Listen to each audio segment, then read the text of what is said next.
Assalamualaikum warahmatullahi wabarakatuh. Peranan dan isu komunikasi alam sekitar akan dibentangkan oleh Nurul Najihah binti Mat Tajuddin, Nur Atirah binti Abdul Rahman, Nur Najwa Syahidah binti Daud, Nur Haizah binti Zakaria, dan Nur Hidayah binti Mat Muhtar.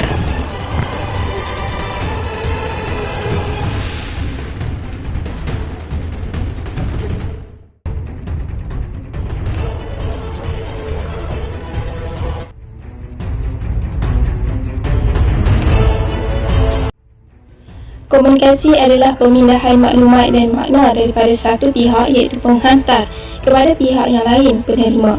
Dalam konteks simbol, komunikasi dilihat sebagai pertukaran verba sesuatu idea dan pemikiran. Manakala dari aspek perhubungan, komunikasi didefinisikan sebagai interaksi yang membolehkan manusia mencapai pemahaman yang sama. Selain itu, dalam konteks proses, komunikasi dilihat sebagai satu transmisi informasi, emosi, idea, kemahiran dengan menggunakan simbol seperti gambar. Komunikasi adalah sesuatu yang amat penting dalam kehidupan seharian, sama ada komunikasi secara langsung ataupun tidak langsung. Komunikasi juga tidak berlaku hanya melalui satu hala, malahan ia berlaku juga komunikasi dua hala. Komunikasi sehala merujuk kepada seperti media bahasa, wartawan dan juga berita.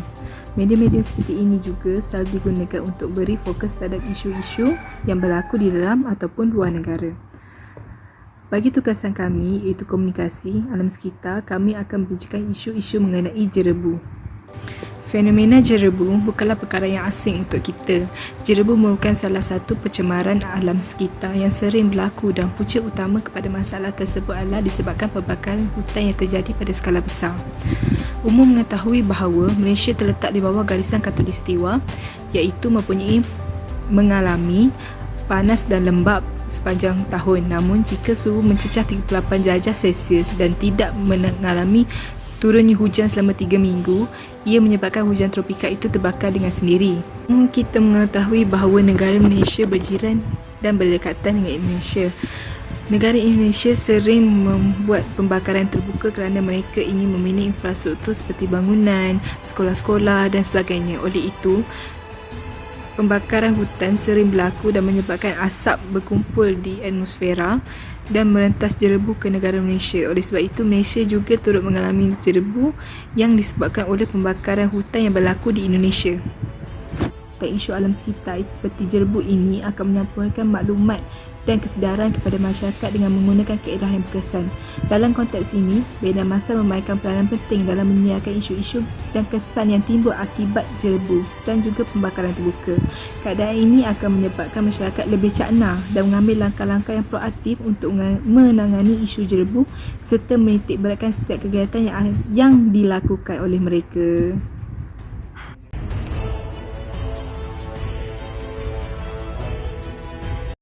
Ini saya membincangkan berkaitan peranan komunikasi terhadap isu alam sekitar, terutamanya isu jerebu. Peranan yang akan saya bincangkan adalah yang pertama iaitu penyebaran informasi dan amaran, yang kedua pendidikan dan yang ketiga ialah penentuan agenda. Bagi peranan yang pertama, komunikasi berfungsi untuk menyampaikan informasi mengenai keadaan semasa dan bertindak untuk menyampaikan amaran yang berupa peringatan kepada sesebuah masyarakat atau kelompok yang terbabit. Penyebaran informasi dan amaran ini sangat penting bagi kerajaan untuk memastikan rakyat mendapat info mengenai isu jerebu dari semasa ke semasa. Informasi dan amaran ini boleh disebarkan melalui media massa seperti akhbar, televisyen dan sebagainya. Justru itu, melalui informasi dan amaran yang disampaikan oleh media massa seperti di atas, hal ini membolehkan rakyat sentiasa bersedia ketika berlakunya isu jerebu. Pendidikan juga merupakan satu peranan komunikasi terhadap isu jerebu. Komunikasi melalui pendidikan merupakan satu medium yang mendidik masyarakat mengenai sesuatu bidang. Pendidikan ini boleh dibahagikan kepada dua, iaitu pendidikan formal dan pendidikan tidak formal. Bagi menangani isu jerebu, pendidikan merupakan medium yang penting dan mudah untuk disampaikan serta senang untuk difahami oleh semua pihak. pendidikan ini boleh disampaikan melalui media massa dan media sosial. Jadi, melalui media-media di atas, pendidikan dapat disampaikan dengan jelas dan dapat memudahkan rakyat untuk memahami langkah-langkah penjagaan ketika berlakunya isu jerebu kerana media-media seperti ini sering digunakan oleh semua pihak. Akhir sekali, komunikasi juga berperanan dalam penentuan agenda. Penentuan agenda adalah media massa yang menentukan mesej yang ingin disampaikan kepada masyarakat. Melalui penentuan agenda, beberapa mesej yang disampaikan oleh media massa adalah isu utama yang masih relevan serta dapat menarik perhatian pihak lain untuk mengetahui perkembangannya. Mesej-mesej yang disampaikan itu akan diperolehi terlebih dahulu daripada beberapa agensi. Seperti bagi isu jerebu, pihak media akan mendapatkan info daripada Kementerian Kesihatan Malaysia dan Indeks Pencemaran Udara Malaysia. Jadi, melalui peranan ini, rakyat sentiasa akan memperolehi info-info yang baru daripada pihak kerajaan.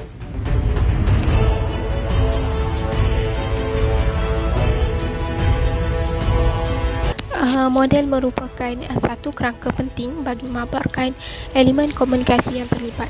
Dutch 1966 dalam bukunya Communication Models menyatakan bahawa model komunikasi mempunyai fungsi untuk menghubungkan sistem antara satu sama lain dengan memberi gambaran umum tentang pelbagai keadaan tertentu. Hal ini menunjukkan bahawa model digunakan bagi tujuan untuk menjelaskan atau menggambarkan sesuatu fenomena yang berlaku dalam sesebuah masyarakat berdasarkan kepada beberapa andaian dan fakta yang rasional.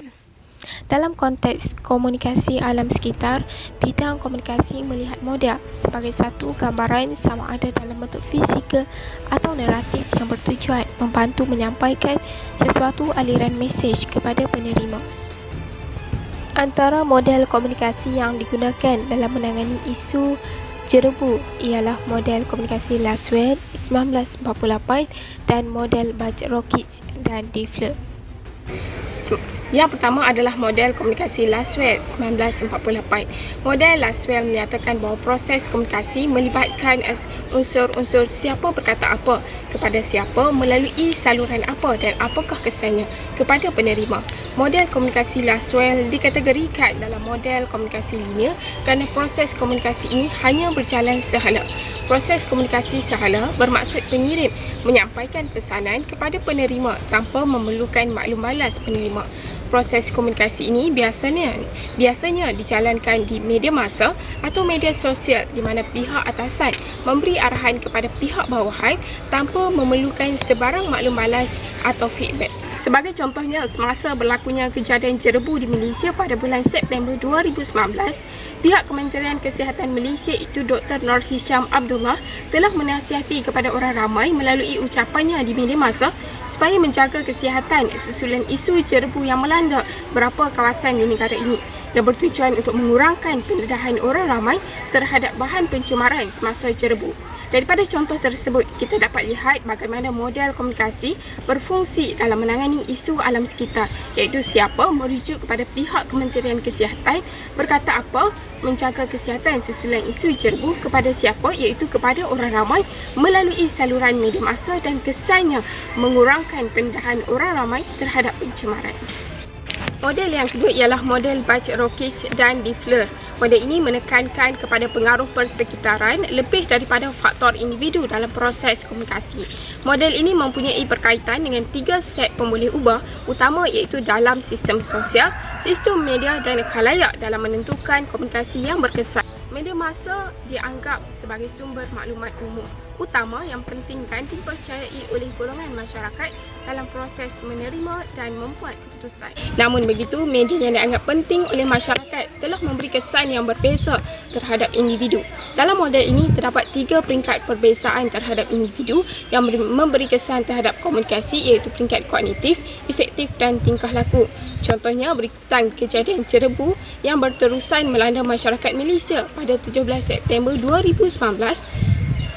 Daerah Seri Aman di Sarawak merekodkan IPU yang semakin meningkat dengan bacaan di tahap bahaya iaitu menghampiri 400.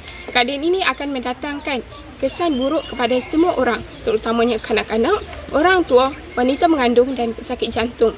Oleh itu, kerajaan menasihatkan orang ramai supaya mengurangkan aktiviti lasak, minum banyak air dan mereka yang mengalami masalah kesihatan seperti batuk dan asma hendaklah mendapatkan rawatan dengan segera. Oleh itu, komunikasi yang disampaikan oleh pihak kerajaan ini secara tidak langsung akan memberi kesan komunikasi yang berbeza kepada khalayak. Antaranya ialah pada peringkat kognitif, terdapat masyarakat yang hanya menerima maklumat bagi menambahkan pengetahuan dan mendapatkan penjelasan berkaitan isu jerebu yang sedang berlaku. Sementara itu, bagi seseorang yang berada di peringkat efektif akan mempunyai perasaan takut terhadap kesan jerebu yang melanda negara sekaligus meningkatkan moral dalam diri mereka berkaitan kesihatan diri dan masyarakat. Manakala pada peringkat tingkah laku, ia akan memberi kesan komunikasi kepada masyarakat dengan melakukan perbuatan yang disaran oleh pihak kerajaan seperti mengurangkan aktiviti lasak, banyak minum air dan mendapatkan rawatan dengan segera sekiranya tidak sihat. Hal ini menunjukkan bahawa model Bach Rockets dan Defleur dapat dijadikan panduan untuk diaplikasikan oleh pihak kerajaan bagi menangani isu jerebu di Malaysia.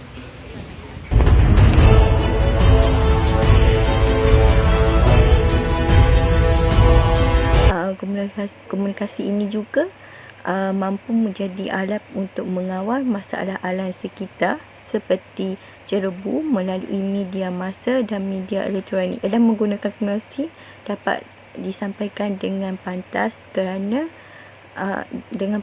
kepada masyarakat di dunia ini.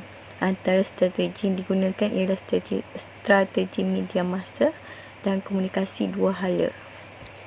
Strategi media massa merupakan komunikasi satu hala, iaitu proses komunikasi yang tidak memerlukan maklum balas daripada penerima kepada penghantar.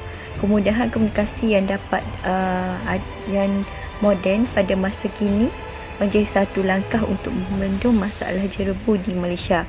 Pihak Kementerian Kesihatan Malaysia akan menyebarkan maklumat alam sekitar melalui media massa kepada masyarakat. Sebagai contohnya, menggunakan media massa seperti radio, televisyen, surat khabar untuk mempergiatkan lagi kempen untuk mendidik masyarakat setempat mengenai pentingnya menjaga keindahan alam sekitar. Kerajaan juga akan menghantar maklumat melalui Kementerian Tinggi kepada Menteri Kesihatan dan seterusnya maklumat tersebut disampaikan kepada masyarakat. Oleh itu, penerima bersifat fasis kepada mereka hanya menerima maklumat yang disampaikan oleh kerajaan melalui media massa sahaja dan mereka tidak boleh memberi sebarang maklumat balas. Namun begitu, kesan daripada komunikasi satu hala dapat meningkatkan pengetahuan masyarakat tentang isu jerebu di Malaysia. Komunikasi yang seterusnya ialah komunikasi dua hala.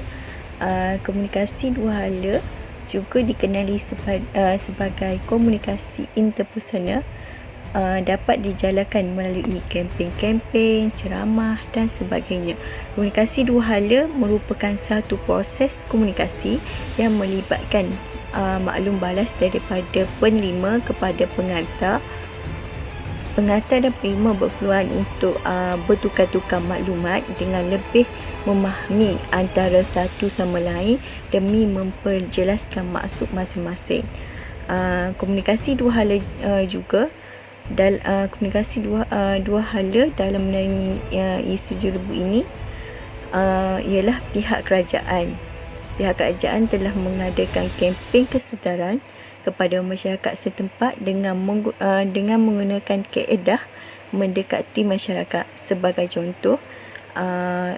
contohnya badan kerajaan seperti NGO, seperti NSS dan WWF Malaysia telah mengadakan ceramah dan seminar yang memberikan kesedaran kepada orang ramai untuk menghargai alam sekitar.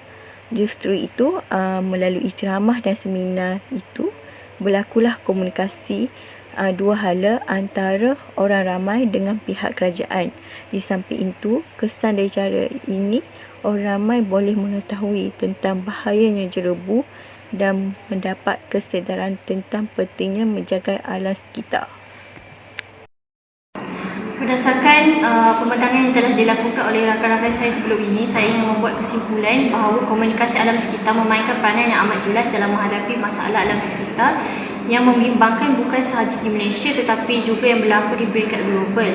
Melalui bidang komunikasi alam sekitar ini, golongan yang mempunyai pengetahuan mendalam tentang isu alam sekitar ataupun golongan yang kurang mempunyai pengetahuan tetapi mempunyai minat boleh menjadi penyampai maklumat alam sekitar menggunakan kaedah dan teknik yang berkesan supaya maklumat yang disampaikan adalah tepat dan juga sahih. Alam sekitar seperti jerebu sering disampaikan dengan kaedah-kaedah yang bersifat teknikal menyebabkan tidak semua dapat memahami dengan jelas akan isu tersebut. Tanpa komunikasi alam sekitar, isu ini akan menjadi sukar untuk disampaikan kepada masyarakat sehingga mereka kurang berminat dan menyebabkan mereka menjauhkan diri. Sekitar perlu diberi penekanan kerana ia adalah alat untuk menunjukkan keprihatinan masyarakat dan seterusnya bertindak untuk menjaga alam sekitar untuk keselesaan generasi akan datang dan kelestarian alam untuk masa hadapan. Sekian sahaja daripada kami. Terima kasih.